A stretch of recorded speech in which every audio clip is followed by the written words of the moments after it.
Hello, my name is Aaron Weiss, and I live in the town of Poughkeepsie. I'm a combat veteran of Iraq, and I'm also a law enforcement officer. I attended the Public Safety Committee's last meeting in regards to this resolution, but I didn't say anything because I wanted to hear what everyone else had to say. And I heard some shocking things from some people and some legislators. They said that it took a lot of courage to pass this SAFE Act. Apparently my definition of courage differs from yours. You see, if it was really so courageous a bill and it took so much courage to pass it, then why was it done in the middle of the night when no one could see it or read it? That's not courage. That's a mafia-style sit-down and divvy up what's good for the bosses. Courage is taking the right and true course of action, not the politically expedient one. And anyone who is proud of this law must also be proud of the Patriot Act, the TSA, imprisoning Japanese citizens in World War II, since all these actions were spurred on by emotional fear and rammed through in the name of public safety. Another issue is the insistence of certain people to stand on the graves of dead children and challenge those that disagree to say it to the parents' faces. Well, I, for one, will pick up that gauntlet. First off, why is dead children your battle cry?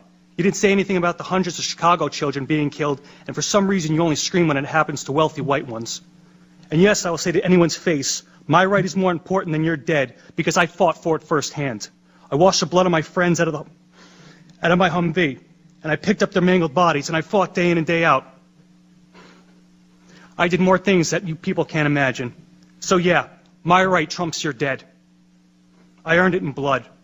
I gave up a lot for this country, including my youth, and better men than me gave up a whole lot more, so that all you, myself included, could enjoy the rights that are guaranteed to us in our Constitution and Bill of Rights. And we didn't go through all that to come back home and watch the surrender of what we fought for happen based on the demented actions of a couple madmen.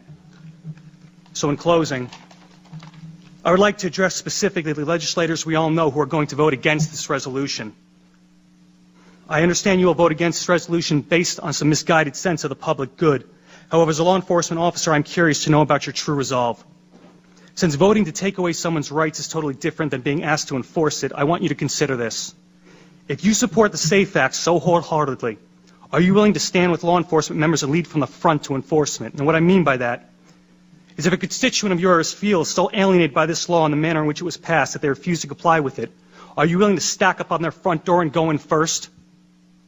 I bet if a clause was in this bill that required you, the elected leadership, our elected leaders, to go in the door first, I bet you would not be so steadfast.